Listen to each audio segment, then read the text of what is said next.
Pedro Mártir de Anglería, que tenía relación personal con Laso de la Vega y con Antonio de Acuña, tuvo una entrevista con ellos tras los sucesos de Tordesillas.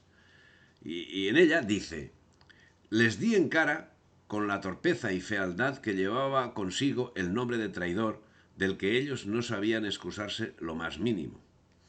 Convinieron en lo mal hecho, y les dije: enriquecéis a los malos y matáis a los buenos.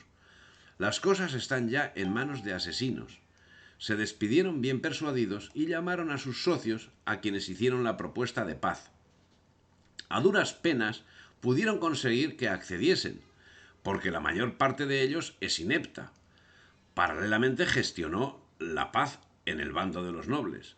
Agradó mucho la negociación, mientras en Valladolid nadie se atrevía a salir. Se dejan las labores del campo, se asesina a los labradores, nada hay seguro. Ponen a su arbitrio tributos a los miserables lugareños para pagar la tropa. No se ven sino lágrimas, ni se oyen más que lamentos. Ya llaman públicamente traidor a don Pedro Girón. Este, viendo que los junteros están en poder de un pueblo particular y que están sin consejo y sin fuerzas, los ha abandonado. Y así, poco a poco, se van quedando solos. Pero las tropas vencedoras en Tordesillas, que más que reales eran nobiliarias, no supieron, o más exactamente no quisieron, rematar la faena que podía haber dado fin al enfrentamiento. La inacción de los vencedores propició que en pocos meses se reestructurase el ejército comunero, reavivando el enfrentamiento. Y todo por la actitud interesada de la nobleza, que sólo actuaría si recibía compensación suficiente de la corona. Esa actuación quedó reflejada en las exigencias que efectuaron justamente en esos momentos, cuando hasta el almirante, el personaje nobiliario que se presentaba como más honrado entre todos, exigió refuerzos no para acabar con la rebelión, sino para la defensa de sus propiedades. Al respecto, diría el cardenal Adriano: estos grandes no quieren hacer venir gente alguna, sino que primero se les anticipe la paga de un mes o a lo menos de 15 días. Cada uno de los grandes quiere guardar lo suyo y derraman la gente para en guarda de sus tierras. Cada uno quiere guardar lo suyo y a costa del rey, que si fuera a la suya no me parecería mal. Algo estaba claro: los comuneros no tenían norte, y los nobles tampoco. El único que sabía guardar las formas era Adriano de Utrecht, que tuvo que lidiar con los intereses bastardos de la nobleza.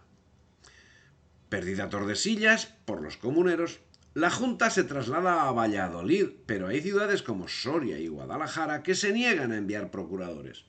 En otros casos, como el de Cuenca, aunque alguno o la mayoría de los procuradores volviesen a la ciudad, otros quedaron en Valladolid con el beneplácito o sin el beneplácito de su ciudad. Cada uno actuaba conforme a lo que le parecía. Los procuradores de las Cortes, que huyendo de Tordesillas se habían acogido a Medina, fueron a Valladolid y comenzaron a hacer su junta general, entendiendo en las cosas que les parecía que convenía el reino.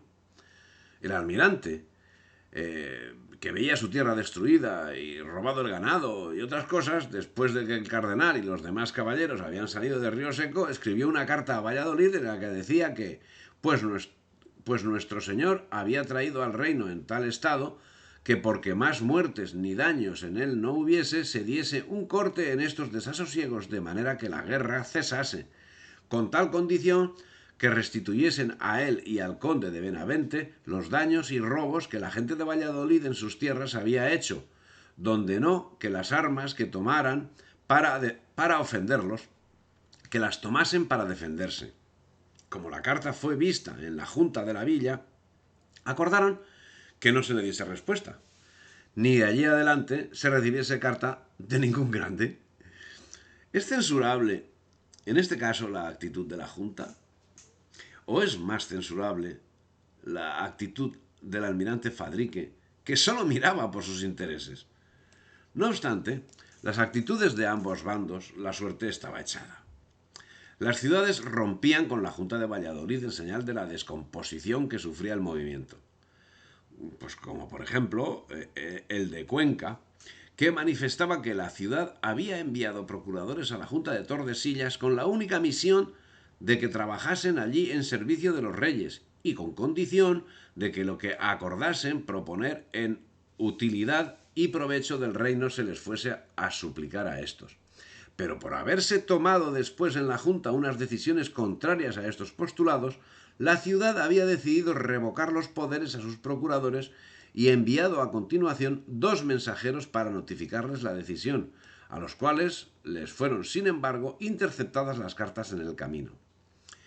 Y por si pudiera quedar alguna duda sobre la verdadera postura del concejo conquense, esta declaración institucional terminó manifestando que éste contradecía todo cuanto los procuradores hubiesen hecho en perjuicio y deservicio de los reyes y de su preeminencia real, declarándolo nulo por haber sido obra de personas que no tenían poder para ello y actuaban contra la voluntad de la ciudad. Hacía 7 meses que Carlos se había ausentado. A primeros del año 1521, el obispo Acuña por el sur y Pedro López de Ayala por el norte iniciaron el acoso de Burgos, entendiendo que con su presencia provocarían un nuevo levantamiento comunero en la ciudad. Iniciativa de don Pedro López de Ayala, que tras diversos avatares, preferentemente centrados en Álava y las más de las veces adversos a sus propósitos, desembocaría en la infausta derrota de aquel 19 de abril de 1521 en los campos de Miñano Mayor. Pero esas acciones daban apariencia de estertores, ya que a comienzos del mes de enero los efectivos comuneros se habían reducido a la mitad. La Junta no tenía bajo sus órdenes más que 400 lanzas y unos 3000 infantes. Las fuerzas abandonaban a la Junta en todos los aspectos, lo que la llevó a reclamar refuerzos de cariz similar a los que provocaron su creación. Las ciudades comuneras creaban impuestos especiales que debían ser cubiertos por todos, mientras la caza de brujas era la política mejor llevada a cabo, dando recompensas a quien denunciase a un traidor.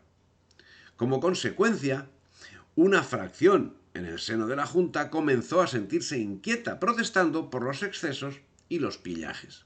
La respuesta de los responsables, la que acostumbran en ocasiones similares, no eran ellos los que habían empezado el juego sucio. Con fecha 6 de enero, fallecía de accidente de caza Guillermo de Croy, el arzobispo que había puesto en Toledo Carlos I.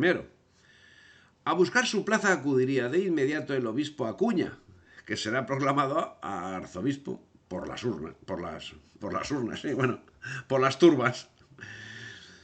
El 21 de enero se produce una nueva revuelta en Burgos, iniciada por Pedro de Ayala, conde de Salvatierra, a la que acudieron en su apoyo Acuña y Padilla, que fracasaron estrepitosamente el día 23. Ante ese fracaso, Pedro de Ayala licenció las tropas, mientras Padilla regresaba a Valladolid y Acuña iniciaba una campaña de razias. Se había llegado a un punto en que el sinsentido de la guerra se había convertido en el único sentido de la misma. Los comuneros no representaban ya ni de lejos las aspiraciones justicieras que lo hacían popular. Los nobles, por supuesto, nunca representaron nada más que sus propios intereses.